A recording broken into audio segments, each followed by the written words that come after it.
Bagaimana cara meningkatkan atau menguatkan ingatan? Baik. Satu, ada 4 cara. Kalau Anda ingin dikuatkan oleh Allah dalam menghafal atau belajar mengingat sesuatu, ada 4 cara. Dan ini jawaban terakhir kami. Yang sisanya insya Allah di pertemuan selanjutnya. Pertama, ada 4 sifat hafalan. 4 sifat hafalan sebelum kami terangkan caranya. Satu, ada orang yang cepat menghafal, jadi begitu disampaikan cepat hafalnya. Ya. Dan sulit lupanya. Sulit lupa. Jadi cepat hafal, sulit lupa, lambat lupanya. Satu, ini yang bagus. Yang kedua, ya, lambat hafalnya, tapi lambat juga lupanya. Ingatnya lama, setelah nempel juga susah lupanya. Yang ketiga, cepat hafalnya, cepat lupanya. Ini baru dihafalkan begini, oh hadis nomor sekian, keluar dari masjid lupa lagi. Bisa ya. Yang terakhir ini yang agak repot. Lambat hafalnya, cepat lupanya. Gak ditulis-tulis dia, begitu dihafalkan, langsung lupa. Ini yang berbahaya ya. Anda pilih mana di antara yang 4 ini? Nah, cepat hafal, lambat. Kalau bisa cepat hafal, tidak lupa-lupa. Ya. Dia ada orang-orang tertentu yang Masya Allah hafalnya cepat. Bukan mau ingat, mau lupa susah. Bukan mau ingat, mau lupa susah. Ada yang begitu tuh.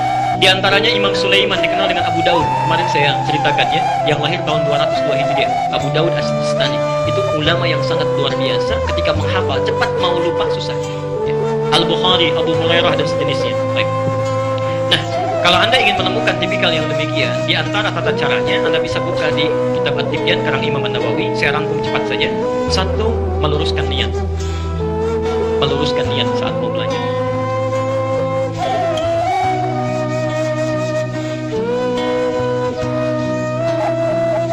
Biasanya kalau orang belajar itu ya, umumnya niatnya ada 2 kalau di psikologi pendidikan itu ya. Ada instruktif, ada ekstrintif ya. Di instruktif itu untuk dirinya sendiri mengumpulkan hafalan. Jadi belajar misalnya ya, intrinsik, jadi mendapatkan sesuatu untuk mengumpulkan pengetahuan, untuk kumpul aja, untuk kumpul. Di psikologi pendidikan modern yang saat ini ada orang yang saat menghafal cuma pengen tahu, jadi pengen berilmu saja ya. Ada ekstrinsik. Ekstrinsik itu mengumpulkan ilmu untuk tujuan yang lain. Kalau bahasa anak sekolah sekarang, menuntut ilmu untuk dapat kerjaan, menuntut ilmu untuk dapat ijazah. Jadi ilmu itu cuma jembatan saja, yang penting kerjaan dicapai. Yang seperti ini yang agak bahaya ini, karena saat kerja ilmunya lupa. Nah, Islam tidak keduanya. Islam tidak pada keduanya. Karena Islam ini memadukan keduanya dengan niat namanya, dengan niat. Kalau Anda belajar hanya sekedar ingin mendapatkan pengetahuan yang melekat pada diri sendiri, diri pribadi sifatnya. Lambat. Karena sifatnya manusiawi, diri pribadi, ya, setiap manusia pasti punya keterbatasan, terbatas. Kalau batasnya ini sudah hilang, maka ilmu tidak mudah untuk diserap. Misal, semakin sepuh kan daya ingat semakin berkurang ya. Berarti setiap pribadi pun punya keterbatasan. Tapi kalau Anda inginkan untuk kepentingan yang lain, dunia misalnya yang lain, dunia, maka saat dunia dicapai, ilmu pun bisa berkurang. Kalau Anda ingin mendapatkan ilmu yang terus menempel melekat di dalam jiwa, tidak hilang, maka titipkan, mintakan, niatkan untuk yang tidak pernah punya batasan. Siapa? Allah. Maka kalau Anda ingin belajar, menghafal, melakukan sesuatu, lakukan karena Allah. Itulah sebabnya ketika Nabi Muhammad SAW diperintahkan untuk belajar, wahyu yang pertama turun apa? Jangan sampai situ, sempurnakan. Karena ketika wahyunya turun dengan menggunakan Iqra, nabinya tetap nggak bisa baca. Perhatikan, lihat sejarahnya. Ya. Saya kira Ustaz Khalid sudah mengajarkan barangkali. Ya, ketika malaikat turun dalam sirah An-Nabawiyah, ya, lalu mengatakan Iqra di Gua Hira, Nabi menjawab apa? Ma ana biqari, saya nggak bisa baca. Saya nggak bisa baca. Turun lagi sampaikan Iqra, baca. Kata beliau saya nggak bisa baca. Sampai 3 kali. Ketika yang ketiga dipeluk oleh Jibril yang menyamar jadi laki-laki, itu dipeluk, dipegang erat, disempurnakan kalimatnya. Lihat kalimatnya. Iqra bismi rabbikal ladzi khalaq. Ini pelajar muslim harusnya begini. Ini baca yang di atas. Bismillahirrahmanirrahim. Lihat kalimatnya ya. Lihat kalimat bismi. Wahyu turun, iqra. Tidak sampai sini.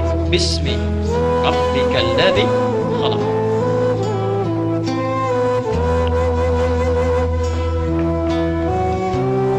Satu, dua, tiga. Perhatikan sini. Saat kalimatnya disempurnakan, seketika Nabi bisa mengikuti bacaannya. Ya. Seakan-akan ada isyarat di sini, "Hei Muhammad, baca.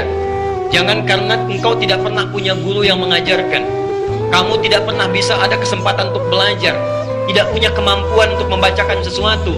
Lakukan semua itu bismi rabbik, karena Tuhanmu. Niatkan karena Allah, inginkan karena Allah. Yang menciptakan kamu saja begitu mudah, apalagi membuat kamu bisa mengikuti bacaan."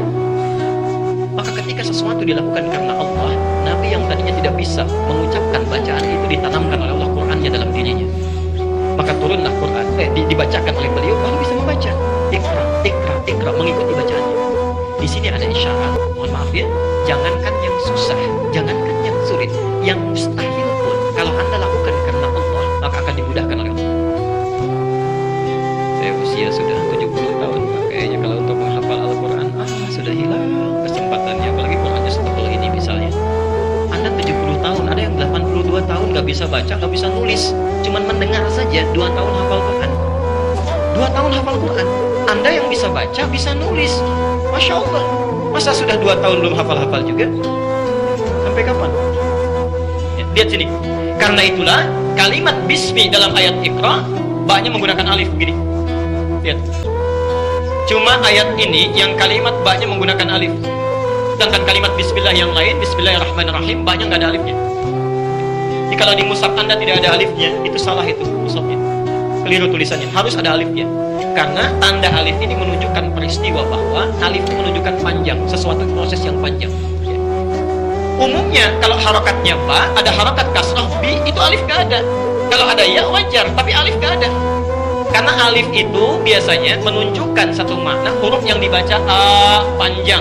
Ada huruf ta begini, dikasih alif begini, baca ta. Ada huruf fa, dikasih alif, baca fa. Selalu a panjang. Kok bisa yang ini harokatnya ba, kasrah, tapi ada alifnya? Ingin menunjukkan pesan kepada kita bahwa ini menunjuk satu kisah. Ada orang yang ketika diminta baca, panjang prosesnya, gak bisa-bisa. Tapi ketika dilakukan karena Allah, begitu cepatnya. Saking cepatnya, pengen cepat dikuasai. Ya. Sudah bisa dibacakan, pengen cepat-cepat. Sampai turun ayat di Quran surah 75, ayat 16 sampai 18 itu. La tuharrik bihi lisanaka litajala bihi. Muhammad, jangan cepat-cepat kau lafadzkan itu untuk sekedar menghafalkannya. Kenapa? Inna jama'nahu wa qur'ana. Karena kami sudah tanamkan itu dalam jiwamu. Orang-orang yang mengingat, menghafal karena Allah, dia tidak akan capek mengingatnya. Allah yang akan tanamkan apa yang diingatnya dalam jiwa. Jelas ke sini? Jadi coba cek, barangkali anak-anak agak terlambat menghafal, mengingat dalam pelajaran di sekolahnya, karena mungkin tidak diarahkan meniatkan pelajarannya karena Allah. Termasuk Anda yang datang ke sini mau taklim, mungkin agak sulit mengingat sesuatu. Coba cek niatnya, sudah benar belum karena Allah. Jangan ke sini ketemu teman, ya, pengen cuma lihat ustadznya macam-macam dan sebagainya, ya. Hati-hati. Baik. Yang kedua, saya agak cepat. Satu niat, yang kedua kesungguhan. Ada kesungguhan.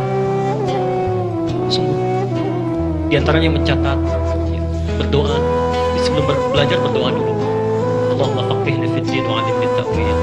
Allah akan kuatkan insyaallah. Yang ketiga, tingkatkan amal soleh. Ini intinya, tingkatkan amal soleh. Karena ilmu itu cahaya. Cahaya Allah itu hanya akan diturunkan, ya, kepada orang yang beramal soleh. Dan yang terakhir, meninggalkan maksiat. Jauhi maksiat. Kalau Anda sudah bisa mengerjakan yang keempat ini, maka insya Allah Allah akan jaga, ya, kekuatan ingatan Anda dan selalu berada dalam kebaikan.